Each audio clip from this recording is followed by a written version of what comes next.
আমি বলছিলাম মদিনা যাইতে মনে চাই, আমার নবী তো জানে এমন একটা সময় আসবে আমার উম্মত আমার জন্য পাগল হয়ে যাবে, কিন্তু তাদের স্বাদ আছে কিন্তু সাধ্য নাও হতে পারে। এই জন্য আমার নবী আপনার নবী ঘরে ঘরে মক্কা মদিনা বানায়া দিছে। আমার নবী আপনার নবী বলেন, পৃথিবীর মধ্যে কোনো সন্তান যদি মা বাবার চেহারার দিকে নেক নজরে তাকায়, আমার আল্লাহ তার আমল নামায় কবুল হজের সওয়াব দিয়ে দিবে। আর ঘরে ঘরে তুমি যাও নাই তো জানি, কিন্তু আমারে আল্লাহ হুকুম করেছে তোমার সামনে আসার জন্য। যেইভাবে কদম দিয়া দিয়া 2 রাকাত নামাজ পড়েন, যাইতে যাইতে জিন্দেগি শেষ হইয়া যাবে রে, কিন্তু আমার আল্লাহ আমারে অর্ডার করেছেন এখানে তোমার সামনে আসার জন্য। রাবিয়া বসরি কি উত্তর দেয় শুনেন।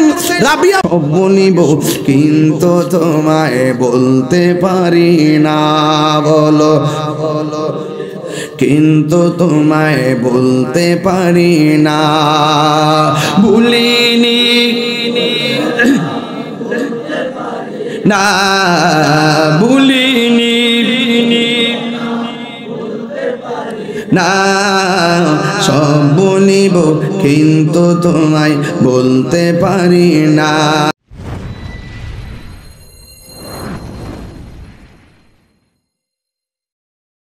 ইন্নামাল মুমিনুনা আল্লাযীনা আমানু বিল্লাহি ওয়া রাসূলিহি,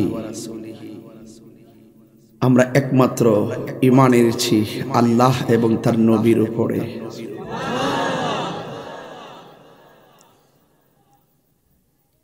সুম্মা লাম ইয়ারতাবু, আমরা জন্মের পর থেকে কোনোদিন আল্লাহকে নিয়ে সন্দেহ করি নাই। যেদিন থেকে বুঝি সেদিন থেকে 1 ইঞ্চি পরিমাণ নবী সম্পর্কে সন্দেহ পোষণ করি নাই। ইন্নামাল মুমিনুন, তারাই হলো মুমিন যারা আল্লাহকে বিনা সন্দেহে এক বলে জানে, যারা নবীকে সৃষ্টির মূল মানে, ওয়াজাহাদু এবং জিহাদ করে, বিআমওয়ালিহিম তাদের সম্পদ দিয়া, ওয়া আনফুসিহিম এবং তাদের জান দিয়া, ফি সাবিলিল্লাহ আল্লাহর রাস্তায়, উলাইকা হুমুস সাদিকুন, এরাই সত্যনিষ্ঠ, এরাই সত্যবাদ, এরাই সম্মানিত, এরাই আল্লাহর কাছে প্রিয়তম, এদের ডান হাতে জান্নাতের টিকিট দেওয়া হবে। আল্লাহ বলেন এর বাহিরে যা আছে সব ক্ষতিগ্রস্ত। ইন্নাল ইনসানা লাফি খুসর, সব মানুষ ক্ষতিগ্রস্ত। 2টা কোয়ালিটি যার মাঝে থাকবে সে ইহকালও ধন্য পরকালও। ইল্লাল্লাযীনা আমানু ওয়া আমিলুস সালিহাত, যারা নেক আমল করবে, যারা ঈমান আনবে,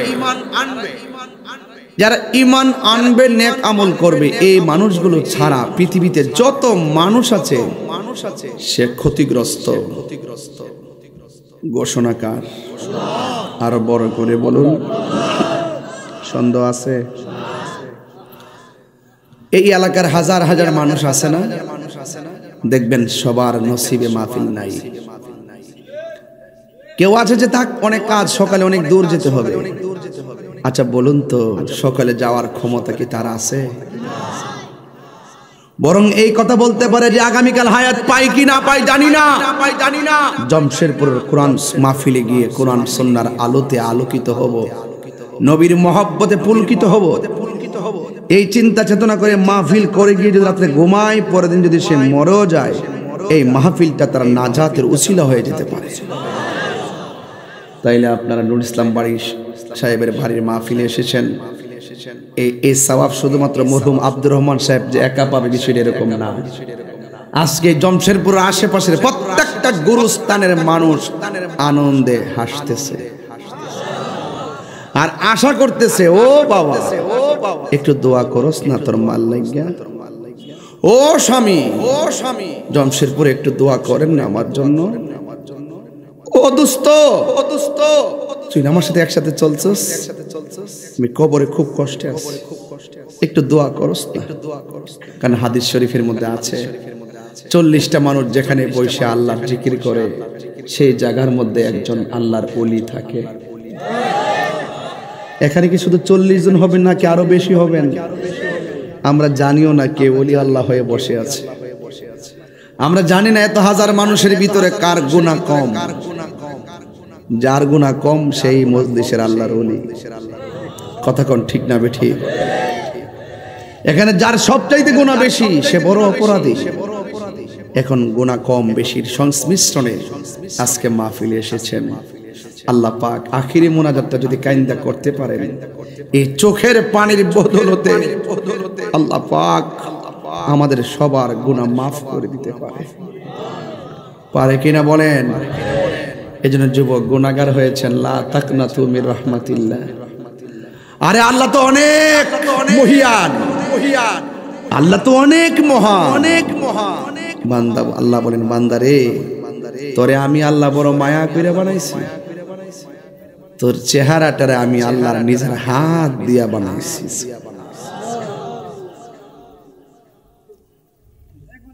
এই জন্য যুবক ভাইরা আমার, এই পৃথিবীটা থাকার জায়গা নয়। মরহুম আব্দুর রহমান সাহেব চলে গেছে, তিনি আর আসবেন না। একদিন আমির হোসেন হইতে বলবে আমার আব্বার স্মরণে মাহফিল করব। বাবার আগে সন্তান চলে যায়, সন্তানের আগে বাবা চলে যায়। এই মাহফিলগুলো আখিরাতের অনেক বড় ধরনের পাথে। এই মাহফিলগুলো আখিরাতের জন্য অনেক বড় ধরনের উসিলা। আজকে আমাদেরকে আল্লাহ মাফ করুক আর না করুক, কোনো দুঃখ করব না। শুধু একটা কথাই বলবো, আল্লাহ আমাদেরকে ছাড়া যারা এতিম হয়ে কবরে পড়ে আছে আপনি তাদেরকে মাফ করে দেন। গুনাহ মাফের মালিক কে? আর বড় করবেন কে? এই জন্য দুনিয়াকে লিয়ে আখিরাত বরবাদ না করো। দুনিয়া করে আখিরাতকে বরবাদ করে দিবেন না। किसी इंसान को खुश करने के लिए अल्लाह को नाराज ना करो। দুনিয়ার কিছু মানুষকে খুশি করতে গিয়ে আল্লাহকে বেজার করা যাবে না। কারণ আমরা সুন্নি যারা শান্তিতে বিশ্বাস করি, তারা সুন্নি যারা মারামারি বিশ্বাস করে না, কাটাকাটি বিশ্বাস করে না, মানবতাকে বিশ্বাস করে। ঠিক কিনা বলেন?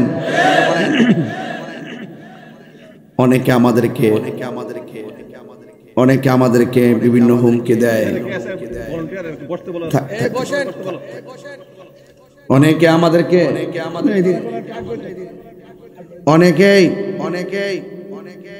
আমাদেরকে হুমকি দেয়, অথচ ওরা জানে না যে আমরা রক্ত চক্ষুকে ভয় পাই না। কেন? আমরা কি খুব পাওলোয়ান নাকি? খুব শক্তিশালী নাকি? না, রক্ত চক্ষুকে ভয় পাই না।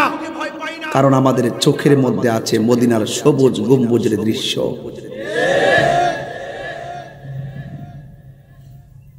এই জন্য আল্লাহ বলছেন, ইন্নাহু হুয়া ইউবদিউ ওয়া ইউঈদ। নিশ্চয়ই আল্লাহ আপনার শুরুর মালিক, নিশ্চয়ই আল্লাহ আপনার শেষের মালিক। ইন্না বাতশা রাব্বিকা লাশাদীদ। ওই রবের হাতে সব চাবিকাঠি, ওনার ধরা অনেক শক্ত।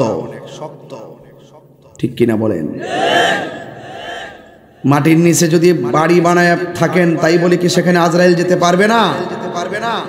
চলে যাবে। পালাইবার জায়গা নাই। এই জন্য আমার পর্দার আড়ালে অনেক মা বোনরা আছে না? মা বোনদেরকে বলবো, রঙের ঘোড়া বহুত দৌড়াইছে, এবার নামাজের মুসল্লার মধ্যে দাঁড়ান। কথা বলেন না কেন? একজন বিচক্ষণ আর জ্ঞানী বলেছিলেন, তোমরা আমাকে শিক্ষিত একটি মা দাও, আমি তোমাদেরকে শিক্ষিত একটি জাতি উপহার দিব। মা আপনার কাছে আমাদের অনেক প্রত্যাশা। আপনি যদি আল্লাহওয়ালা হন, আপনি যদি রাসূলওয়ালা হন, আপনি যদি কোরআনের আলোতে আলোকিত হন, আপনি যদি নিজেকে আল্লাহর ওলিদের পথ এবং মতে কুরবানি করেন, আপনি সেটা কাগজে কলমে লিখে রাখেন, আপনি যদি আবেদা হন, সালেহা হন, যাকিরা হন, সাদিকা হন, কানিতা হন, জাহিদা হন, সতী সাধ্বী হন, কাগজে লিখে রাখেন। একদিন যদি আল্লাহ পাক আপনার মাঝে সন্তান দান করে, এই সন্তানটা দুনিয়ার আলো দেখবে, আল্লাহর ওলি হয়ে।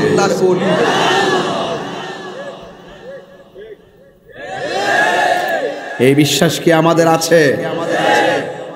গাউসে পাক আব্দুল কাদের জিলানী বলেন, মা আপনি আমাকে পেটে রেখে 18 পারা কোরআন পড়েছেন, আমি 18 পারা কোরআন মুখস্থ করে ফেলেছি।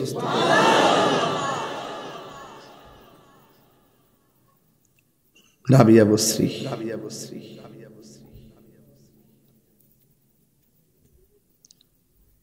তিনিও রাবিয়া, মজলিসপুরের রাবিয়া ও রাবিয়া।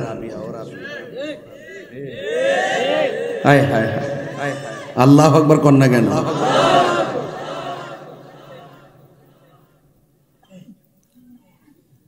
ওই রাবিয়া বসরির একজন সাধক বলতেছে, রাবিয়া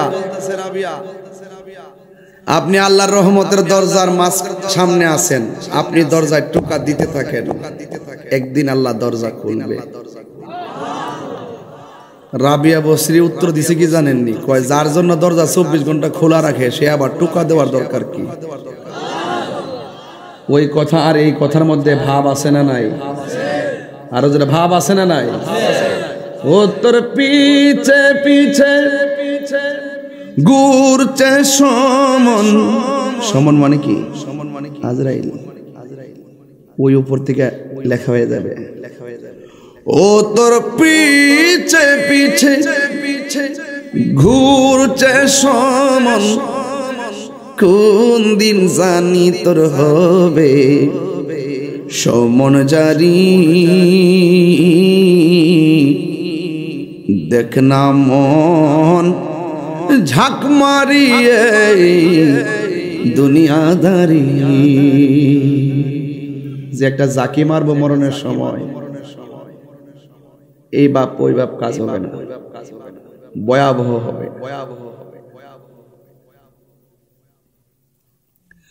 ও তোর পিছে পিছে ঘুরছে সমন, কোন দিন জানি তোর হবে সমন জারি। দেখ না মন ঝাঁক মারিয়ে দুনিয়াদারি। ভাই বন্ধু আর আপন জহনা,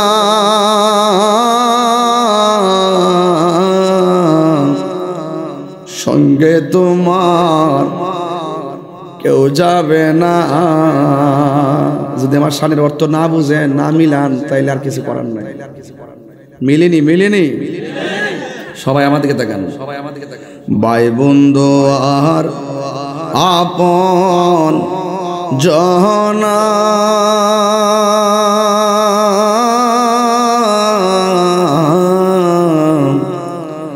সঙ্গে তোমার কেউ যাবে না। ও তুমি আইছো একা যাইবা একা,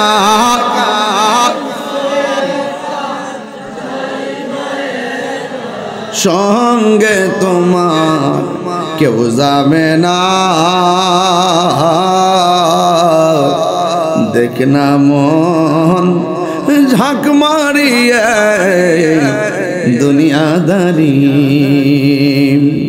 ও তোর পিছে পিছে ঘুরছে সমন, পিছে পিছে ঘুরছে সমন, কোন দিন জানি তোর হবে সমন জারি। দেখ না মন ঝাঁক মারিয়া দুনিয়াদারি। দেখ না মন ঝাঁক মারিয়ে দুনিয়াদারি কি দিয়া ওয়াজ বুঝাইতাম রে বাবা। ও শমশেরপুরের বাবা, ও জমশেরপুরের বাবা, 12টা বছর আগে নাকি আমি আইছিলাম। মনে হয় স্টেজটা কোন দিকে ছিল আমি জানি না, এইদিকে না এইদিকে জানে জানিছিল না না মনে হয় এইদিকে না, কই জানছিল। এই জমশেরপুরের মাহফিলে আমি আসছিলাম, গর্ব করে বলছি 12 বছর আগে আমি আইছিলাম। হাইরে 12টা বছর আগে আমি আইছিলাম। লাইতা শাবাবা ইয়াউদু, যদি 12 বছরের আগের দিনটা আবার ফিরা পাইতাম। চইলা গেছে, চইলা গেছে, চইলা গেছে। এই 12টা বছরে অনেকের বাবা চইলা গেছে, চইলা গেছে রে, চইলা গেছে। এই 12টা বছরে এই এলাকার বহুত মা কবরে চইলা গেছে। হাত তুলে কোন ঠিক কিনা? লাইতা শাবাবা ইয়াউদু, যদি সেই দিনটা ফিরাইতো মনে হয় বাপের ফিরা পাইতাম, ফিরা পাইতাম। যদি সেই দিনটা ফিরাইতো মারে ফিরা পাইতাম, সেই দিনটা ফিরাইলে আমি আমার অস্তিত্বের জানানটাও ফিরা পাইতাম। কথা কোন ঠিক কিনা? তার মানে বোঝা গেল একটা দিন চলে গেলে আর ফিরে আসবে না রে বাবা। এই জন্য আমার নবী, আপনার নবী বলেন, দিন চলে গেলে আর দিন ফিরে আসে না রে বাবা। কি দিয়া ওয়াজ করব, কোন লাইনে যাব বুঝে পাচ্ছি না। আমার পরিবার আলোচক কবরের উপর ওয়াজ কইরা গেছি, এরপর আমি যতটুকু বুঝি ততটুকু বইলা বইলা যাই। আপনারা জবান খুলে বলেন, হায়াতের সীমানা কার হাতে? হায়াতের মালিক কে? কেউ জানে না কে কখন যাবে। কালকে আমার শাশুড়ি 40টা, দেখছিনি গনতে গনতে 40টা দিন চলে গেছে। কবরে কেমন আছে জানে না। এই জায়গায় তো আমিও কবরে থাকতে পারতাম। 1.5 বছর 2 বছর আগে দাওয়াতটা লেখছি নাকি, প্রায় 2 বছর আগে দাওয়াতটা লেখছিলাম। যদি আমি তাহিরি 40 দিন আগে চলে যেতাম, আপনি মনে কইরেন না আমার জন্য জমশেরপুরের মাহফিলটা বন্ধ থাকতো? না না না, আমার জায়গায় আরেকজন চলে আসতো, ওনারা ওয়াজ করে বিদায় নিয়ে যেত, আমি একলা একলা কবরে পড়ে থাকতাম। এই জন্য মানুষ, ওরে মানুষ, মানুষের এমনও হতে পারে আজকের মাহফিলটা আগামী বছর নাও আমরা পাইতে পারি। কথা গণ ঠিক কিনা? এই এলাকায় তাকায়া দেখেন, মাঝে মাঝে কিছু মুরব্বী বসা, মাঝে মাঝে কিছু দাড়ি পাকনাওয়ালা মানুষ বসা। কিন্তু বাবা কেন জানেননি, এখানে কিছু মানুষ আছে বয়স্ক, অসুস্থতার কারণে মাহফিলে আসতে পারে নাই। এই সমাজ থেকে আমরা মুরব্বী শূন্য হয়ে যাচ্ছি। এই জন্য মাহফিলে পোলাপান বেশি দেখা যায়। ও যুবকরারি, তোমাদেরকে আজকে লক্ষ্য করে অনেক কথা বলে যাব, তবে বেশি লম্বা চোরা করার ইচ্ছা আমার নাই। তবে যতটুকু কথা বলবো হৃদয় দেয়া কথাগুলো শুনবেন। আমার নবী, আপনার নবী বলেন, কেউ যদি দিনে এবং রাইতে 20 বার যদি মরণের কথা খেয়াল করে, আমার আল্লাহ তার মরণটাকে শহীদের খাতায় লিখে দিবে।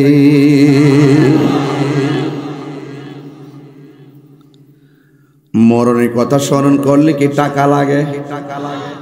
মরণের কথা সময় স্মরণ করতে কি পয়সা লাগে? এত সুন্দর ফ্যাসিলিটি আল্লাহ আমাদেরকে দিয়ে রেখেছে, আমরা বুঝি না। এই জন্য আল্লাহ বলে, বান্দারে তোর চেহারাটাকে আমি আল্লাহ নিজের হাত দিয়া বানাইছি। সুবহানাল্লাহ করে রে। এই জায়গার মধ্যে একটা জবান দিছি, এই জবান দিয়া তোরা আমি আল্লাহর জিকির করবি। এই জায়গার মধ্যে 2টা কান দিছি, এই কান দিয়ে তোরা আমার জিকির শুনবি। এই জায়গার মধ্যে দুইটা চোখ দিছি, এই চোখ দিয়ে দুনিয়ার সব আলো বাতাস দেখে দেখে আর গাইবা। তোমার সৃষ্টি যদি এত সুন্দর হয়, না জানে তুমি আল্লাহ কত সুন্দর। وَيَتَفَكَّرُونَ فِي خَلْقِ السَّمَاوَاتِ وَالْأَرْضِ رَبَّنَا مَا خَلَقْتَ هَذَا بَاطِلًا سُبْحَانَكَ।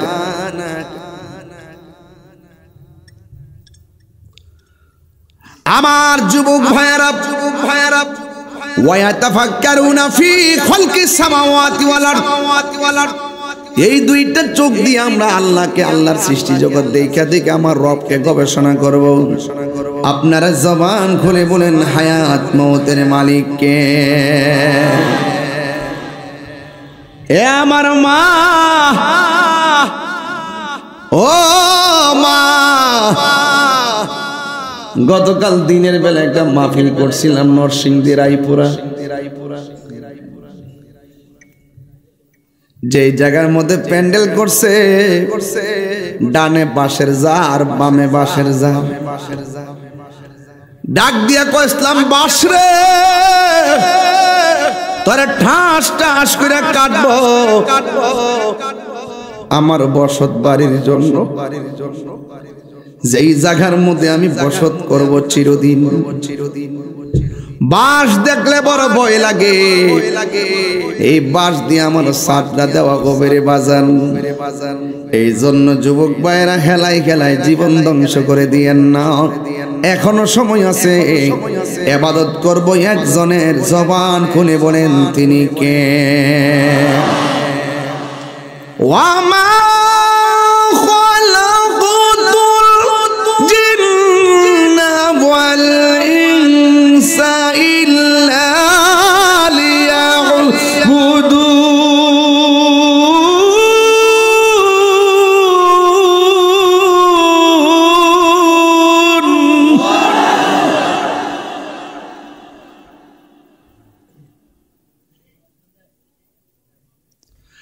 আল্লাহ রাব্বুল আলামিন বলেন, আমি মানুষ এবং জিন জাতিকে সৃষ্টি করেছি একমাত্র আমি আল্লাহর গোলামি করার জন্য।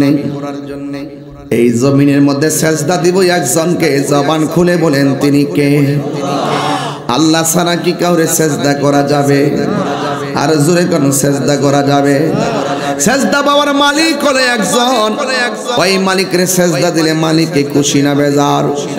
নামাজ হলো শুধুমাত্র হাজিরা।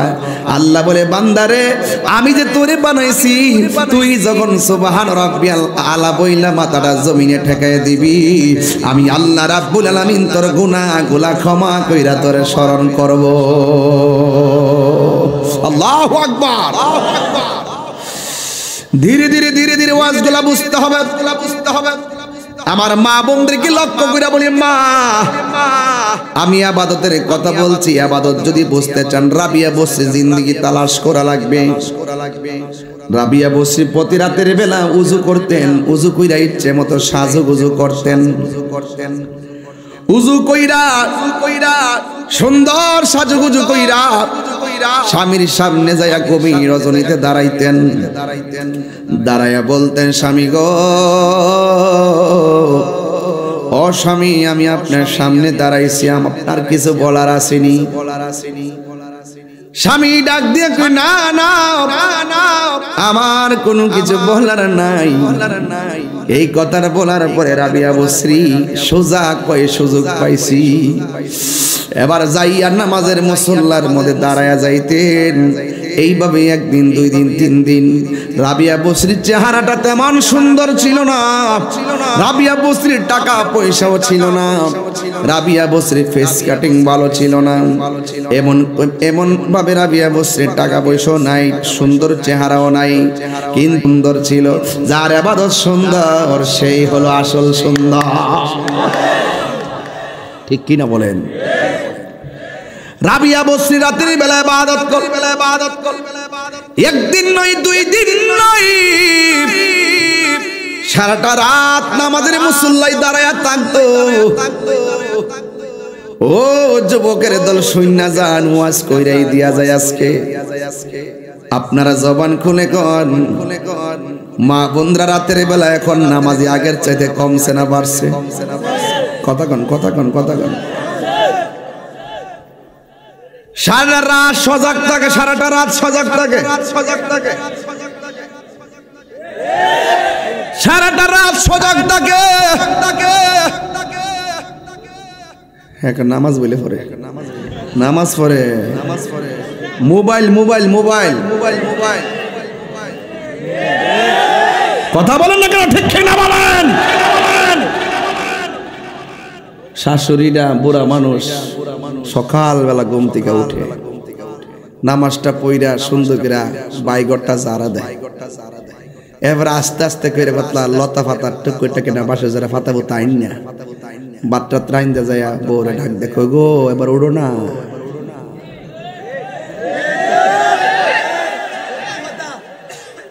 এই যখন অবস্থা কাগজে লিখে রাখেন, যেই বৌমাটা শাশুড়ির বৃদ্ধাঙ্গুল দেখায়, এই বউর ঘরে যখন ভবিষ্যতে ছেলে হইব, ওই ছেলের বউ যখন আইব তখন ওই ওই বৃদ্ধাঙ্গুল না ফাওয়ার আঙ্গুল দেখাইব।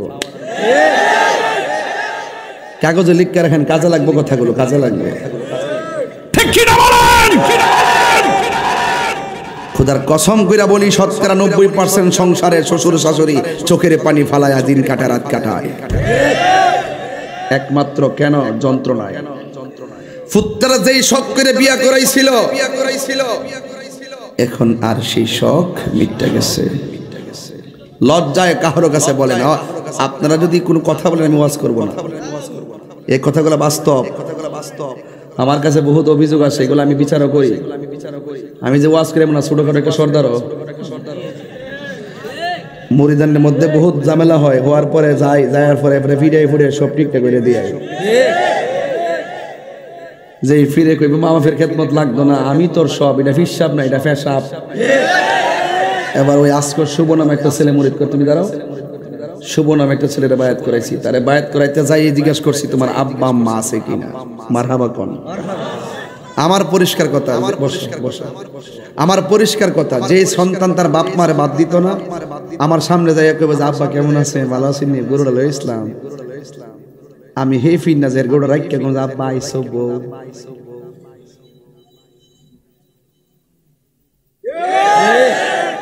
আপনি কি মনে করেন ওয়াজটা ফেলে দেওয়ার মতো করতেছি? নিজের গড়টা ট্রাই করে দেখে, ছেলে তুমি দেখো তুমি তোমার মার সাথে কি ব্যবহার করেছো। এই বেড়ায় আমাদের নূর ইসলাম সাহেব, মেম্বার সাহেব, এখানে আমি বুঝতে পারতে কান্না কাছে মুক্তা লাগাই একটু মা বাপ নিয়ে কথা কই। এই লোকটা আমার কাছে কইছে, যে জন্য আমি ওয়াজের ধাসটাই অন্যদিকে নিয়ে গেছি, যে এই মুরব্বী মানুষটার কথা আমার রক্ষা করতে হবে। আর এটা বাস্তব, বাস্তব সমাজে তা চলছে, প্রত্যেকটা ঘরের ভিতরে গৃহযুদ্ধ চলছে। কথা বলেন ঠিক না বেঠে? আমি আজকে কোনো ছাড় দিব না, কেডা খুশি হইব কেডা বেজার বিতে হোনার টাইম নাই। অসুবিধা হইব যে ফুলা ভান্ডি কি ও দরকার আছে কিনা কোনা গেলে গভীর মনোযোগ, এই আস্তে বাবা, আস্তে আস্তে। এই আমার যুবক ভাইয়েরা, রাবিয়া বসরির কথা বলছিলাম। আপনারা জবান খুলে বলেন, রাবিয়া বসরি কার পাগল ছিল? আর জোরে কর না, কার পাগল? ওই আল্লাহর প্রেমে এমন পাগল ছিল, সন্ধ্যার আইতি নামাজের মুসল্লায় দাঁড়ায় যাইতেন, ফজরের আজান দেওয়ার পর্যন্ত নফল ইবাদত করে কাটায়া দিতেন। সুবহানাল্লাহ রে। এইভাবে যখন রাবিয়া বসরি দিনের পর দিন যখন নামাজ করে কাটায়া দিছে, আমার নবী যে ইন্তিকাল করেছেন, ওই মুহূর্তে আমার নবী তিনটা কথা বলছিলেন। আমার মিসওয়াকটা দাও। 2 নম্বর কথা বলছে, আমার ঘরের কোণার মধ্যে কিছু মুদ্রা আছে, এইগুলো দান করে দাও। তিন নম্বর কথা বলতে সালাত সালাত সালাত, নামাজ নামাজ নামাজ। রাবিয়া বসরি কয় নামাজের কথা নবী কেন বলছে রে? বুঝেছি নামাজের ভিতরে আমার নবীরে সালাম না দিলে নামাজ বাতিল হয়ে যায়। নামাজের ভিতরে এমপির সালাম দিলে নামাজ বাতিল, নামাজ বাতিল। নামাজের ভিতরে মন্ত্রীর সালাম দিলে নামাজ বাতিল, বাতিল। নামাজের ভিতরে চেয়ারম্যানকে সালাম দিলে নামাজ বাতিল। কিন্তু আমার নবী আপনার নবীরে সালাম না দিলে নামাজ বাতিল হয়ে যায়। প্রমাণ হয়ে গেল আমার নবী কাহারও মতো নয়। ওয়াজ বাজিত দিবেন, কাজে লাগবে। আসসালামু আলাইকা আইয়ুহান নাবিয়্যু। সুবহানাল্লাহ কোন কেন? সুবহানাল্লাহ কোন কেন? এবার আমার রাবিয়া সারা রাত কাটাইয়া দিছে, স্বামী একদিনও বাধা দেয় নাই। ইন দি মিন টাইমে স্বামী ওই রাবিয়া বস্তি থেকে দেহ ত্যাগ করলেন। যেই মাত্র দেহ ত্যাগ করেছেন রাবিয়া বস্তি তখন একা হইয়া গেছেন। একা একা মহান রবের জিকিরে শান্তি আছে না না? ওই সময় একজন লোক ছিল, তিনি হলো হযরত উমর রাদিয়াল্লাহু তাআলা আনহুর খেলাফত কালে তিনি জন্মগ্রহণ করেছেন। আর উসমান যুন্নুরাইন রাদিয়াল্লাহু তাআলা আনহুর শাহাদাতের সময় যুবকটার বয়স ছিল 14 বছর। ওই যুবকটা রাবিয়া বসরির কাছে আসলেন, যার নাম হলো হযরত হাসান বসরি। আয়েশা ডাক দিয়ে বলে, রাবিয়া আমি তোমারে বিয়ে করতে চাই। আমি আগে বইলা গেছি রাবিয়া বসরির চেহারা ভালো ছিল না, ভালো ছিল না। চেহারাটা ছিল কালো কালো, শরীরটা ছিল জীর্ণ শীর্ণ, সম্পদ ভালো ছিল না। এরপর হাসান বসরি কেন বিয়ের প্রস্তাব দিলেন? এই জায়গার ভিতরে একটা প্রেমের খেলা আছে না না? রাবিয়া বসরি ডাক দিয়া কয়, হাসান বসরি, ও হাসান বসরি গো, আপনি আমারে কি দেখা পাগল হইছেন? হাসান বসরি বলে, আমি তোমার জন্য পাগল নই, তুমি যে আমার রবের জন্য পাগল, আমিও সেই রবের জন্য পাগল। তুমি যেই রবের জন্য পাগল, আমিও সেই রবের জন্যই পাগল। ইন দি মিন টাইমে রাবিয়া বসরি অফার দেওয়ার পরে কি কয় শুনেন? রাবিয়া বসরি ডাক দিয়া কয়, হাসান বসরি রে, আপনি আমাকে বিয়ের প্রস্তাব করেছেন, তবে আমি আপনাকে অবহেলা করে তাড়াইয়া দিতে পারি না। সত হইলে তো বাড়িতে দুশ্মন আইলেও ভালো ব্যবহার করন লাগে। নবীর বাড়িতে ইহুদি আসলেও নবীজি তার সঙ্গে ভালো ব্যবহার করতেন। কথা কোন ঠিক কিনা? রাবিয়া বসরি ডাক দিয়া বলে, ও হাসান বসরি, আপনি আমাকে বিয়ের প্রস্তাব দিয়েছেন, ঠিক আছে আমি প্রস্তাব শুনলাম, তবে আমার কয়টা শর্ত আছে। আপনার কাছে আমার 4টা প্রশ্ন আছে। এই 4টা প্রশ্নের উত্তর যদি দিতে পারেন, এই জমশেরপুরবাসী যত ভিতরে ঢুকবেন তত হাকিকত খুঁজে পাবে। ডাক দিয়া বলছে, 4টা প্রশ্ন করবো। কয়টা? এই 4টা প্রশ্নের সাথে আমাদের জীবন। 1 নম্বর প্রশ্ন, এই 4টা প্রশ্নের উত্তর যদি আপনি দিতে পারেন, তাইলে আমি রাবিয়া আপনার বিয়ের প্রস্তাব বিনা শর্তেই মেনে নিব। এর মধ্যে 1 নম্বর প্রশ্ন, ও হাসান বসরি, আপনি আমার বিয়ের প্রস্তাব দিয়েছেন, 4টা প্রশ্নের উত্তর দিতে পারলে আমি বিয়ের পিড়িতে বসবো।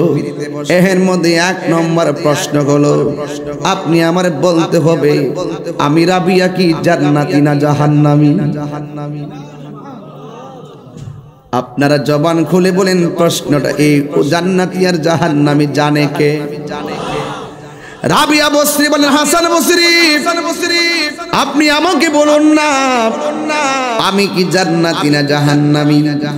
হাসান বসরি ডাক দিয়া কয়, আপনি জান্নাতি না জাহান্নামী আমি বলবো কেমনে? রাবিয়া বসরি কয় জাহান্নামটা কত গভীর জানেননি? কয় দুনিয়াটা যত বড় এমন 70 গুণ বড় একটা পাথর যদি জাহান্নামের মুখের মধ্যে ছেড়ে দেয়, ওই পাথরটা জাহান্নামের নিচে যাইতে 70,000 বছর লাগবে। জাহান্নামের আগুনের গতি কেমন জানোনি? 70,000 ফেরেশতা জাহান্নামটারে বাউন্ডারি দিয়া যায়, গেটটা লক করে রাখবে, ভিতরে আগুন দাউ দাউ করে আল্লাহু আকবার কর না কেন, দাউ দাউ করে জ্বলবে। মুখটা যখন খুলে দেওয়া, মুখটার ভিতরে 70,000 ফেরেশতা 70,000 শিকল দিয়া বাইন্দা রাখবো যেন না বাইর। 70,000 ফেরেশতা, একটা ফেরেশতার পা হবে জমিনে আর মাথাটা হবে আসমানে। এমন 70,000 শিকল নিয়ে জাহান্নামটার গেটটা বাইন্দা রাখতে পারবে না। গেট ভাঙ্গা জিহ্বাটা 70,000 গজ জোরে থাকলেও জাহান্নামের আগুনের জিহ্বা দিয়া বাড়ি দিয়া মানুষ পেটের ভিতরে নিয়ে নিব। নাউজুবিল্লাহ কর, নাউজুবিল্লাহ কর। এত জাহান্নামটা এত কঠিন, আমি রাবিয়া চোখের পানি ফালাই জাহান্নামের ভয়ে। এই জন্য আমার চোখের মধ্যে হাসি আনতে পারি না। আর জান্নাতটা এত নিয়ামতের জান্নাত, আমি রাবিয়া যে আমল করেছি ওই আমল দিয়ে আমি জান্নাতের আশা করতে পারি না। তবে আপনি আমারে বলুন না আমি জান্নাতি না জাহান্নামী? হাসান বসরি বলে আমি বলতে পারবো না। আপনারা জমশেরপুরের মানুষ জবানটা খুললে কোন জানে কে? ওই আল্লাহ জানে। এই জন্য রাবিয়া বসরি ডাক দিয়া কয়, এ হাসান বসরি, আমি রাবিয়া জান্নাতের আশা করি না। সুবহানাল্লাহ, সুবহানাল্লাহ। এই যে ওয়াজ শুরু হয়ে গেল। আমি রাবিয়া জান্নাতের আশা করি না, আমি রাবিয়া জাহান্নামকে ভয় করি না। আমি শুধুমাত্র জান্নাতের মালিকের পাগল। সেই মালিক যদি আমার হয়ে যায়, জাহান্নামে আমার ডরাইব, জান্নাতের হুরগিলমান আমাকে নেওয়ার জন্য পাগল হয়ে যাবে। আল্লাহু আকবার।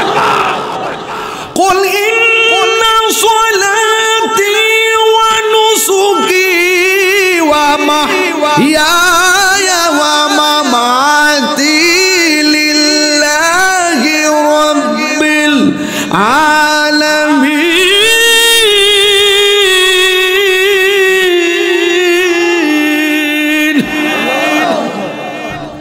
আমার জীবন কার জন্য?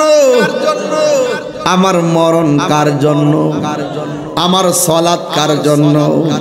ইন্নী ওয়াজ্জাহতু ওয়াজহিয়া লিল্লাযী ফাতারাস সামাওয়াতি ওয়াল আরদা হানিফা ওয়া মা আনা মিনাল মুশরিকিন। আল্লাহু আকবার। সুবহানাল্লাহ। আমার নামাজ আল্লাহর জন্য, আল্লাহর জন্য। এই জন্য আমরা জান্নাতের আশায় নামাজ পড়ি না, একমাত্র আল্লাহর সন্তুষ্টির জন্য নামাজ পড়ি। দলিলের মধ্যে এসেছে মাল্লাহুল মাওলা ফালাহুল কুল। যেই ব্যক্তি আল্লাহর হয়ে যায় সারা পৃথিবী তার গোলাম হয়ে যায়। 2 নম্বর প্রশ্ন করলেন, এ হাসান বসরি, আপনি বলুন না হাসরের ময়দান যেদিন কায়েম হবে, যেই দিন মানুষ নিজের ঘামে নিজেরা সাঁতার কাটবে, যেই দিন পায়ের নিচে মাটি থাকবে তামার, মাথার উপরে 8 বিঘা উপরে সূর্য থাকবে, বাতের মাহার যেমনে টকবক করে ছিটে ছিটে পড়বে, এমন ভাবে মানুষের শিকল, মানুষের মগজগুলা ছিটটা ছিটটা পড়বে। এ হাসান বসরি, আপনি আমাকে বিয়ের প্রস্তাব দিয়েছেন, আগে বলুন না ওই কঠিন ময়দানে যখন আমার আল্লাহ নেক দান করবে, আমল নামা দান করবে, আপনি আমারে বলেন না আমার আমল নামাটা ডান হাতে আসবে নাকি বাম হাতে আসবে? ওই রাবিয়া বসরির কথা শুই না হাসান বসরি ডাক দিয়া বলে, রাবিয়া হাসরের ময়দানে আমলনামা ডান হাতে নাকি বাম হাতে দিবে, আমি বলবো কেমনে? রাবিয়া বসরি ডাক দিয়া কি আপনি জানেননি যদি কাহারো আমলনামা বাম হাতে আসে কি অবস্থা হবে? কয়ে বাম হাতে আমলনামা দেওয়ার আগে পেটের ভিতর দিকে হাতটার ভিতর দিক দিয়ে ঢুকাইয়া দিবে, বাম হাতটার পেটের ভিতর দিয়ে ঢুকাইয়া পিছন দিক দিয়ে হাতটা বের করবে। আর আমার আল্লাহ বলবে, ও ফেরেশতারা, তারা জাহান্নামের টিকেটটা বাম হাতে দিয়া দেয়। বান্দারা বলবে, আল্লাহ গো, তুমি যে আমরারে আমলনামা দিয়েছো, আমি তো আমলনামা চোখে দেখি না। আমার আল্লাহ ডাক দিয়ে বলবে, ফেরেশতারা, আমলনামা যদি না দেখে গাট্টারে ভাঙ্গা পিছন দিক দিয়ে ফিরাইয়া দেয়, ঠাস করে গাট্টারে ভাঙ্গা পিছন দিক দিয়ে ফিরাইয়া দিবে। আর দেখবে তার হাতের মধ্যে জাহান্নামের টিকেট। সেই দিনটা বড় ভয়াবহ হয়ে যাবে। এ হাসান বসরি, আমি যখন ওই আমলনামার কথা চিন্তা করি, নামাজের মুসল্লা থেকে আমি আর নামতে পারি না। এই জন্যই আমি সারা রাত নামাজ পড়ি। আপনারা জবান খুলে কোন নামাজ পড়লে আমার আল্লাহ খুশি না বেজা? এই জন্য আমার জমশেদপুরের মা, এখনো সময় আছে, নামাজ পড়ো, এখনো সময় আছে, আল্লাহর ইবাদত করেন। খেলাই খেলাই জীবনটারে নষ্ট করে দিবেন না। এবার রাবিয়া বসরি 3 নম্বর প্রশ্নটা কি করে শুনেন। 3 নম্বর প্রশ্ন হলো, এ হাসান বসরি, আপনি আমার বিয়ের প্রস্তাব দিয়েছেন, 3 নম্বর উত্তরটা দেন। হাশরের ময়দান যেদিন কায়েম হবে, ফামাইয়ামাল মিসকালা যাররাতিন শাররান ইয়ারা ওয়া মাইয়ামাল মিসকালা যাররাতিন ফামাইয়ামাল মিসকালা যাররাতিন খায়রান ইয়ারা। যাররা যাররা পরিমাণ ভালো কাজ করলে আমলনামা দিবে নেকির পাল্লায়, আর যদি খারাপ কাজ করি আমলনামা দিবে বদির পাল্লায়। এ হাসান বসরি, আপনি আমাকে বলেন না আমার হাশরের ময়দানে মিজানের পাল্লাটা নেক দিয়া বাড়ি হবে নাকি বদ দিয়া বাড়ি হবে? আপনি আমাকে মেহেরবানি করে বলে দেন, কারণ ওই দিন যদি নেকের পাল্লা বাড়ি হয় জান্নাতে যাইতে পারবো, আর বদির পাল্লা বাড়ি হলে জাহান্নামের মধ্যে যাওয়া লাগবে। এই জাহান্নামটা বড় কঠিন। হাসান বসরি ডাক দিয়া বলে, ও রাবিয়া, আমি বলবো কেমনে আপনার আমলনামার নেকের পাল্লা বাড়ি হয় নাকি বদের পাল্লা বাড়ি হয়? এই জন্যই রাবিয়া বলেন, আমি রাতে ঘুমাইতে পারি না ওই আমলনামার আর মিজানের পাল্লার চিন্তায়। লাস্টের প্রশ্নটা আমারে করেন, আমার সময় যাইতেছে।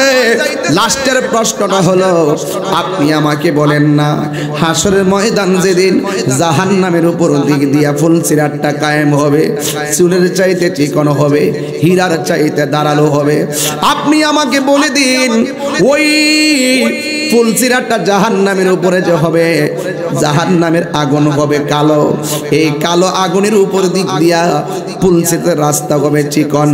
আমি রাবিয়া বসরি ওই ফুলসিরাতটা পার হতে পারবো নি? হাসান বসরি বলে, আমি কেমনে বলবো? আপনারা জবানটা খুলে কোন, জাহান্নামের উপরে যে ফুলসিরাতটা পার হবে বেঈমানরা বড় চিন্তায় পড়ে যাবে, আর ইমানদাররা কোনো চিন্তা করবে না। আমি যে শুরুতেই বলছিলাম, ইন্নামাল মুমিনুনা আল্লাযীনা আমানু বিল্লাহি ওয়া রাসূলিহি, যারা ঈমানদার হবে তারা আল্লাহকে বিশ্বাস করবে, যারা ঈমানদার হবে তারা রাসূলকে বিশ্বাস করবে। রাবিয়া বসরি ডাক দিয়া বলে, ও হাসান, আপনি আমারে বলেন না আমি ফুলসিরাতটা পার হতে পারবো নি? হাসান বসরি বলে, আমি জানি না। আপনারা জবান খুলে বলে, জানে কে? এবার হাসান বসরি বলে, ঠিক আছে, আমি জানি আপনি আল্লাহর পথে দেওয়ানা, আমি জানি আপনি আল্লাহর দিকে মুতাওয়াজ্জ হয়ে গেছেন। যুবক রাবিয়া বসরি কেমন শুনেন, ওই রাবিয়া বসরি ঘরের ভিতরে মুরাকাবা শুরু করলেন। মুরাকাবার ভিতরে ঘরের ভিতরে যখন চোর ঢুকে ঢুকে গেছে, চুরে ঢুকে রাবিয়া বসরির সেই চাদরটা চুরি করতে আসছে। আপনারা জবান খুলে কোন, ডানে বিপদ বামে বিপদ টেনশন করবেন না, সামনে বিপদ পিছনে বিপদ টেনশন করবেন না, আপনার ঘরের পাশে শত্রু কিংবা বিদেশের শত্রু টেনশন করবেন না। কারণ আল্লাহর ভয় যদি অন্তরের মধ্যে থাকে, হাজার বিপদ আসলেও রক্ষা করার মালিক হলো একজন। জবানটা খুলে বলুন তিনি কে? ওই রাবিয়া বসে ঘরের ভিতরে চুর ঢুকছে। চুর ঢুকার পরে যেই মাত্র চাদরটা হাতের মধ্যে নিয়েছে, দরজা খুললা চোরের ভিতরে ঢুকছে। কিন্তু ঘরে ঢুকার পরে চাদরটা হাতে নেওয়ার পরে আর চোরে রাস্তা খুঁজে পায় না। দরজা খুললা ভিতরে ঢুকছে, চাদরটা হাতে নেওয়ার পরে দরজা লেগে গেছে। ডানে দরজা খুলে পায় না, বামে দরজা খুলে পায় না, সামনে দরজা খুলে পায় না, পিছনে দরজা খুলে পায় না। ওই রাবিয়া বসরি বলেন, আমি দরজা খুললা ভিতরে ঢুকলাম, চাদর নেওয়ার পরে দরজাটা গেল কই? হঠাৎ করে দুইটা লোকে ডাক দিয়া বলে, চোর দাঁড়াও, তুমি তো সাহস তো কম না, তুমি রাবিয়ার বাড়ির চাদর কেমনে হাতে ধরলা? ওই চোর ডাক দিয়া বলে, এ তোমরা কে? দিনের বেলা থেকে এই পর্যন্ত সারাদিন বাড়ি ঘরে দেখলাম কোনো মানুষ দেখলাম না, রাতের বেলা দেখলাম ঘরে কেউ নাই, কিন্তু আমি ঘরে ঢোকার পরে তোমাদের আওয়াজটা কোথায় থেকে আসলো? ওই মুহূর্তে দুইটা লোক ডাক দিয়া বলেন, আমরা দুনিয়ার কোনো মানুষ না, আমার আল্লাহ আমাদের দুইজনকে রাবিয়ার বাড়ির পাহারাদার বানায়া দিছে। আর জোরে জোরে কন্যা আল্লাহু আকবার। শোনো, এই দুইটা এই চাদর যদি তুমি জায়গায় না রাখো, সারা রাত থাকবা ঘরের মধ্যে বন্দি, সকালবেলা তুমি ধরা খাইবা। আপনারা জবান খুলে বলেন, আল্লাহর ধরা কি নরম না শক্ত? আল্লাহ রাব্বুল আলামিন ধরা অনেক শক্ত। আগুন ওই দুইটা লোকে ডাক দিয়ে বলেন, তুমি তাড়াতাড়ি চাদরটা রেখে দাও, চাদরটা রাখলে দরজা খুলে যাবে। যেই মাত্র চাদরটা রেখে দিয়েছেন, সাথে সাথে দরজা খুলে গেছেন। এবার দুইজন লোকে ডাক দিয়ে কয়, ও চোর ব্যক্তি তুমি আবার চলে যাও। কিন্তু চোর ডাক দিয়ে কি কই শোনেন, চোরে ডাক দিয়ে বলে, আল্লাহর বান্দারা, ও আল্লাহর ফেরেশতারা, দরজা খুলেছে, আমি এখন যাব না, সকাল সূর্য উঠলেও আমি যাব না। যার ঘরের ভিতরে দরজা খুললা ঢুকলাম, চুরির মাল হাতে নেওয়ার পরে দরজা লেগে যায়, আবার চুরির মাল রেখে দিলে দরজা খুলে যায়, আমি সকাল বেলা তার কাছে ক্ষমা চাইয়া আমি বাড়িতে যাব। এর দ্বারা বুঝাইতে চাইতেছি, সাধারণ বান্দা থেকে আল্লাহর বন্ধু হওয়া যায়। আজকে জমশেদপুরের মানুষগুলো সাধারণ বান্দা, এরা যদি আল্লাহর কর্ম করে, এরা যদি আল্লাহর বিধান মানে, এরা আর বান্দা থাকবে না, এদেরকে আমার আল্লাহর বন্ধু বানায় নিবে, আমাদেরকে আল্লাহর বন্ধু বানায় নিবে। এই জন্যই তো রাবিয়া এই ঘরের ভিতরে ইবাদত করতে করতে মনের ভিতরে একটা তুফান শুরু হয়ে গেছে। খানায় কাবার মধ্যে যাবে, একটা কদম দিয়া 2 রাকাত নামাজ পড়ে, আরেকটা কদম দিয়া 2 রাকাত নামাজ পড়ে, এইভাবে তিনি রওনা হয়ে গেছে কাবা ঘরের মধ্যে যাবে।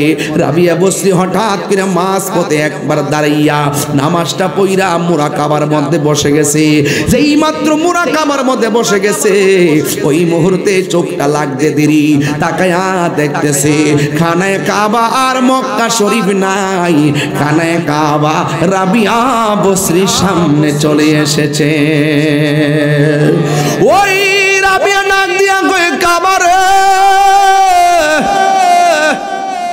ও কাবা, আমি তো মক্কায় যাই নাই, তুমি দিগো আমার ঘুমের ঘরের সামনে হাজির হইয়া গেছো। এবার কাবা ডাক দিয়ে বলে, রাবিয়া তুমি যাও নাই তো জানি, কিন্তু আমারে আল্লাহ হুকুম করেছে তোমার সামনে আসার জন্য। যেইভাবে কদম দিয়া দিয়া 2 রাকাত নামাজ পড়েন, যাইতে যাইতে জিন্দেগি শেষ হইয়া যাবে রে, কিন্তু আমার আল্লাহ আমারে অর্ডার করেছেন এখানে তোমার সামনে আসার জন্য। রাবিয়া বসরি কি উত্তর দেয় শুনেন। রাবিয়া বসরি ডাক দিয়া বলে, ও কাবা, তুমি আমার কাছে এসেছো, এতদিন ধরে দলিলটা আমি পাই নাই, এখন আমি আজকে দলিলটা পাইয়া গেছি। আমার নবী বলেছেন, কেউ যদি আল্লাহর রহমতের দিকে হাইটা হাইটা যায়, আমার আল্লাহর রহমত দৌড়াইয়া তার কাছে চলে আসে। আমার আর বুঝতে বাকি নাই, তো আমি গেছিলাম, চাইছিলাম হাইটা হাইটা যাব আল্লাহর রহমতের দিকে, আর আমার আল্লাহ আমার উপর রাজি খুশি হইয়া ওই খানায় কাবাকে, ওই রহমতকে দৌড় কুড়াইয়া আমার সামনে পাঠাইয়া দিয়েছে। এখন আপনারা জবান খুলে বলুন, এই মাহফিলে যারা আছেন অনেকের টাকা নাই, অনেকের পয়সা নাই, পাসপোর্ট নাই, ভিসা নাই, বিমান ভাড়া নাই, কিন্তু মক্কায় যায় বলতে মনে চাই লাব্বাইক আল্লাহুম্মা লাব্বাইক লাব্বাইক লা শারীকা লাক লাব্বাইক ইন্নাল হামদা ওয়ান নি'মাতা লাক ওয়াল মুলকু লা শারীকা লাক। আপনার মনে চায় খানায়ে কাবা গিয়ে তাওয়াফ করবেন, আপনার মনে চায় আপনি নবীর রওজা মুবারকে জিয়ারত করবেন। বন্ধুরা রে আমার,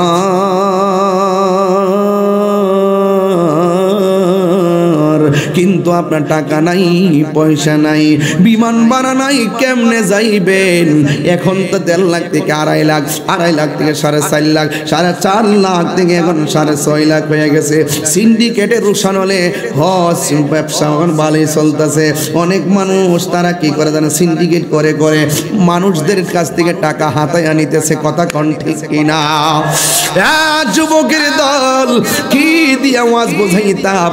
ভারত থেকে যাইতে লাগে 70,000, বাংলাদেশ থেকে 1.5 লাখ, ভারত থেকে যাইতে লাগে 1.5 লাখ, আর বাংলাদেশ থেকে লাগে 6.5 লক্ষ। কোথায় যাবেন? যাওয়ার জায়গা নাই। দুর্নীতিতে বাংলাদেশ চ্যাম্পিয়ন হয়ে গেছে। কথা কোন ঠিক না বেঠে?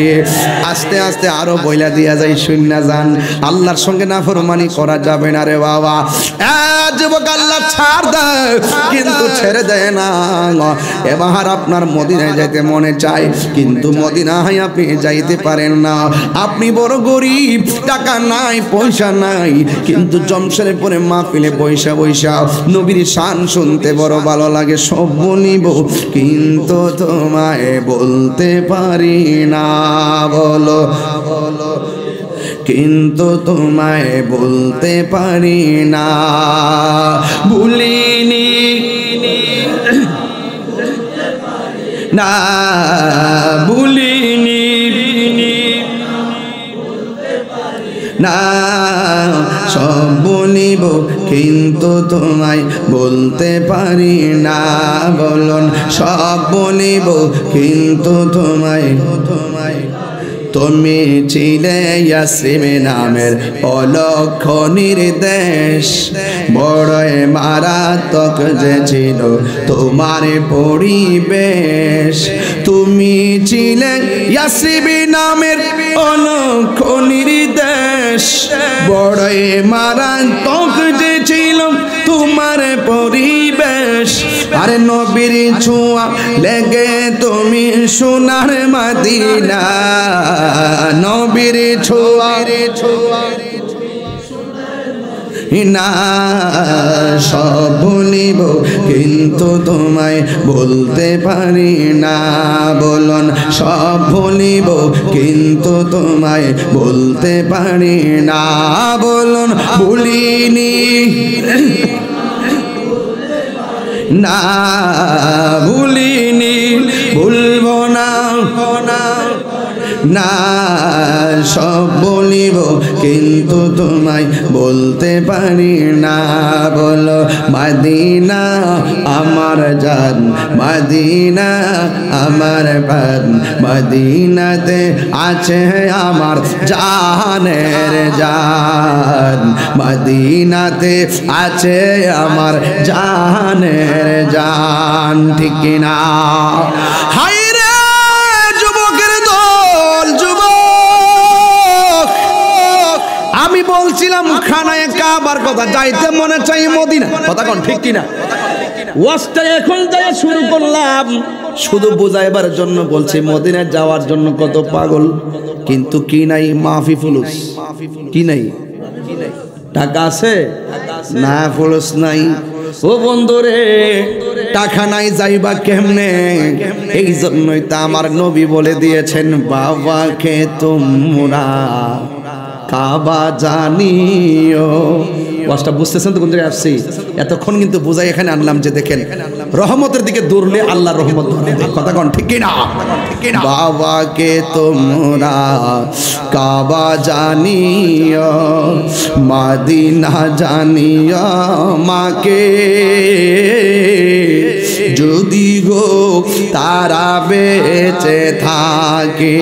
না, বাবাকে তোমরা ইয়া মাদিনে যদি তারা বেঁচে থাকে ওই আমি সেবি নাই সেবিতে পারি নাই ওই আমি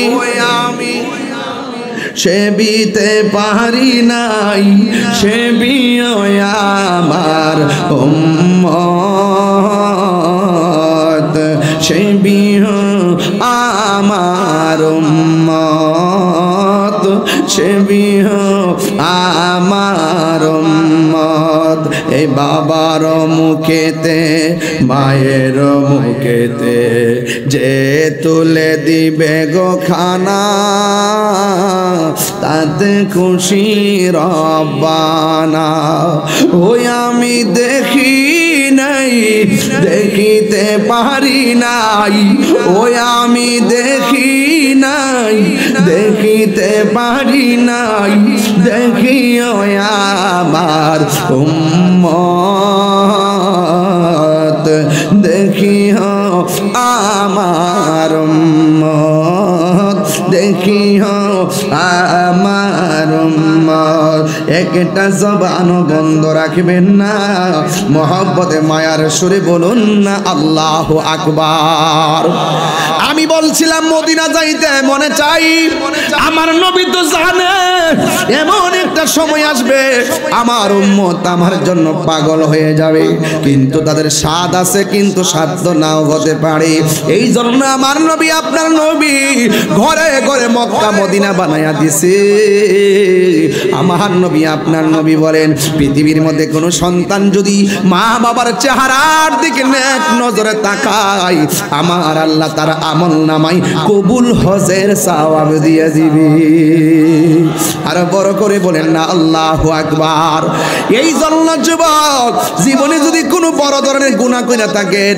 মার কদমে যায় বলবেন আম্মা আমি এই গুনাহটা করছি আপনি একটু আল্লাহরে কইন না আমার জন্য মাফ কইরা দে আমি নিজেও আল্লাহরে ডাকতেছি আল্লাহ যেন আমারে মাফ কইরা দে তার একটা হাদিস আমি আপনাদের সামনে না পড়লে নাই হবে অনেকে বলবে আমি কিচ্ছা কাহিনী কইয়া যাইতেছি কিন্তু দেখেন 12-14 লাইনের একটা হাদিস কইয়া দিয়া যায় আন আতাই ইবনে ইয়াসারিন আন ইবনে আব্বাসিন রাদিয়াল্লাহু তাআলা আনহু হযরতে আব্দুল্লাহ ইবনে আব্বাস রাদিয়াল্লাহু তাআলা আনহু থেকে বর্ণিত আন্নাহু আতাহু রাজুলুন আব্দুল্লাহ ইবনে আব্বাস বলেন একটা মানুষ আমার কাছে আসছে আয়েশা বলতেছে কি জানেননি কই ইন্নী খাতাবতু ইমরাআতান আমি একটা মেয়ের বিয়ের প্রস্তাব দিয়েছিলাম আমি একটা মহিলা মেয়েটার বিয়ের প্রস্তাব দিয়েছিলাম ফা আবাত আন তানকিহানি এই মেয়েটা আমাকে বিয়ে করতে প্রত্যাখ্যান করলো এই মেয়েটা আমার প্রস্তাবকে প্রত্যাখ্যান করলো ওয়া খাতাবাহা গায়রি একটু পরে আরেকটা ছেলে মেয়েটার প্রস্তাব দিয়েছে ফা আহাব্বাত আন তানকিহাহু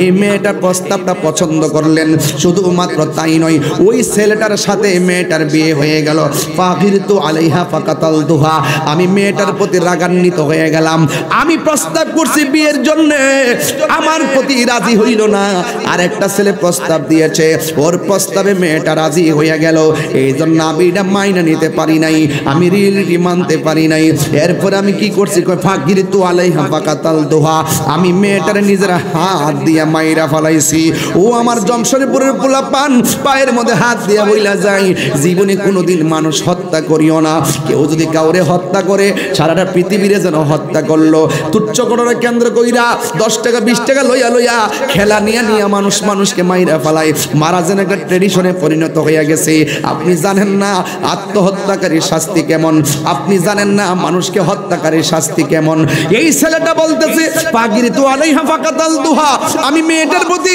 রাগান্বিত হইয়া গেছি রাগান্বিত হইয়া আমার নিজের হাত দিয়া মেয়েটারে মাইরা ফলাইছি এরপরে ছেলেটা ডাক দিয়ে কয় ফাহাল্লি মিন তাওবাতিন ও ইবনে আব্বাস আমি যে মেয়েটারে মারছি এখন আমার জন্য তওবার দরজা খোলা আসেনি এবার আব্দুল্লাহ ইবনে আব্বাস রাদিয়াল্লাহু তাআলা আনহু বলেন উম্মুকা হাইয়াতুন আপনার আম্মা জিন্দা আসেনি আপনার আম্মা বেঁচে আসেনি ছেলে প্রশ্ন করে আমি মারছি আব্দুল্লাহ ইবনে আব্বাস বলে উম্মুকা হাইয়াতুন আপনার আম্মা জিন্দা আসেনি কলা ছেলেটা বললেন লা না এবার কালা ইবনে আব্বাসের পরে কি বলে শুনেন, প্রথম বলছে তোমার মা বেঁচে আসেনি, ছেলেটা বললেন না আমার আম্মা বেঁচে নাই। এরপরে কি কই শুনেন, বলতেছে তুব ইলাল্লাহি আযজা ওয়া জাল্লা, তুমি আমার আল্লাহর কাছে তওবা করো, ওয়া তাকাররাব ইলাইহি মাস্তাতা, এমনও হতে পারে এই তওবার দ্বারা তুমি আল্লাহর নিকটেও যেতে পারো, আল্লাহ তোমারে ক্ষমাও করতে পারে। কিন্তু আতা ইবনে ইয়াসার বলতেছেন যখন ইবনে আব্বাস ছেলেটাকে বলছে তুমি আল্লাহর কাছে তওবা করো, কিন্তু এর আগে বলছে তোমার মা বেঁচে আছেনি। এরপরে বর্ণিত সাহাবীর আগের সাহাবী বলতেছেন ফাযাহাবতু, এখন আমি গেলাম, ফাসালতু ইবনা আব্বাসিন, আব্বাস রাদিয়াল্লাহু তাআলা আনহুকে জিজ্ঞাসা করলাম, ইয়া আব্বাস লেমা সাআলতাহু আন হায়াতি উম্মিহি, আপনি ওই ছেলেটা মেয়ের প্রস্তাব দিছে, মেয়েটা প্রস্তাবে রাজি হয় নাই, অন্য একটা ছেলে প্রস্তাব দিছে, মেয়েটা রাজি হয়ে গেছে, এরপরে মেয়েটাকে ছেলেটা হত্যা করেছে, আপনি তারে বলতে পারেন তুমি আল্লাহর কাছে তওবা করো, কিন্তু আপনি তারে বলতেছেন ক্বালা উম্মুকা হাইয়াতুন, তার মা জিন্দা আছেনি, তার মা লেমা সাআলতাহু আন হায়াতি উম্মিহি, তাইলে আপনি কেন বললেন তোমার আম্মা জিন্দা আছেনি? ফাকালা ইবনে আব্বাস রাদিয়াল্লাহু তাআলা আনহু বলেন ইন্নী লা আ'লামু আমালা, এই দুনিয়ার ভিতরে যত আমল আছে এই আমলের চাইতে অধিক আমল আর আমি কিছু জানি না। কয় কি? কয় আকরাবা ইলাল্লাহ, আল্লাহর কাছে যত আমল আছে সব আমলের মাঝখানে দোয়া করলে বদদোয়া করলে মাঝে একটা পর্দা থাকে। একটা মানুষ দোয়া করলে মাঝখানে পর্দা থাকে না, একটা মানুষ দোয়া করলে পর্দা থাকে না, একটা মানুষ বদদোয়া দিলেও পর্দা থাকে না। কই এটা কি তা? কই মিন বিদিল ওয়ালিদা, মা বাবার সঙ্গে ভালো আচরণ করা, মা বাবার সঙ্গে ভালো আচরণ করা। এই জন্য যুবক ভাইয়েরা আমার নবী আপনার নবী বলে উম্মত মা বাবার দিকে তাকাইলে আমার আল্লাহ রাব্বুল আলামিন হজের সওয়াব দিয়া দে। রিদার রাব্বি ফি রিদাল ওয়ালিদাইনে ওয়া সাখাতুর রাব্বি ফি সাখাতিল ওয়ালিদাইন, পিতামাতার সন্তুষ্টিতে আল্লাহর সন্তুষ্টি, পিতামাতার অসন্তুষ্টিতে আল্লাহর অসন্তুষ্টি। যুবকের দল 10 মাস 10 দিন যেই মা পেটের মধ্যে ধরছে, এই মার পেটের মধ্যে অনেক লাথি মারছি, ঘুম ভাঙ্গা ফালাইছি রে বাবা, ঘুম ভাঙ্গা ফালাইছি। প্লেট নিয়ে খাইতে বসছে, ওই প্লেট নেওয়ার পরে খাওয়ার সময় পেটের মধ্যে লাথি মারলাম, মা দুঃখিনী প্লেটটা রাইখা দিছে, সারা রাত চোখের পানি ফালাইয়া কাঁদছে। আরে আমার বাপটা তো খালি ব্যাগ নিয়ে বাজারে গেছে, পকেটটাও খালি ছিল, ব্যাগটাও খালি ছিল, কিন্তু আসার সময় পকেটটা খালি ঠিকই আছে, ব্যাগটা বইরা বাজার কইরা আনছে। আমার বাপ এমন ভাবে জিব্বার দিকে ছায়া ছায়া, 5টা ছেলে 6টা মেয়ে, এইগুলার বাজার যে কিনছে, কোন ছেলেটা কোনটা পছন্দ করে মিলাইয়া মিলাইয়া বাজারটা করছে। আজকে ফুলাফান বাপের জন্য মিলাইয়া বাজার করে না, বাপটা ঈদের দিন কোন কাপড় পরে খবর নেয় না, বাপটা কোমর ব্যথা ঘরে পইরা রয়েছে ওষুধের খবর লয় না, বাপটা কি খাইলে মুখটাতে মজা লাগবো এই খবরটাও ফুলাফানে নেয় না। আমার আব্বা চইলা গেছে এমন ভাবে, হঠাৎ করে চইলা গেছি। ও বাবা গো, কত কিছু আল্লাহ দিছে, কিন্তু তোমারে দিতে পারলাম না গো বাবা। এই বাপটা যার কবরের মধ্যে চইলা যায় সে বুঝে কেমন দণ্ডে বাবা। আরে রে রুস্তম মেম্বার সাহেব তার আব্বার হারাইছে, আজকে ওনার আব্বা মাহফিল দেখলে কত খুশি হইতো। একদিন তো আমি তার বাপের হারাইতে পারে আমার মতন। বাবা গো বাবা, এই ওয়াজগুলো আমার কলিজা ফাইটা যায়, এত সহজে তুলতে চাই না, কারণ এইটার সুখ আমি বলতে পারি না। বাবা গো বাবা, বাবা তুমি কেমন আছো ছোট মাটির ঘরে, তোমার কথারি দই মাঝে পড়ছে বারে বারে।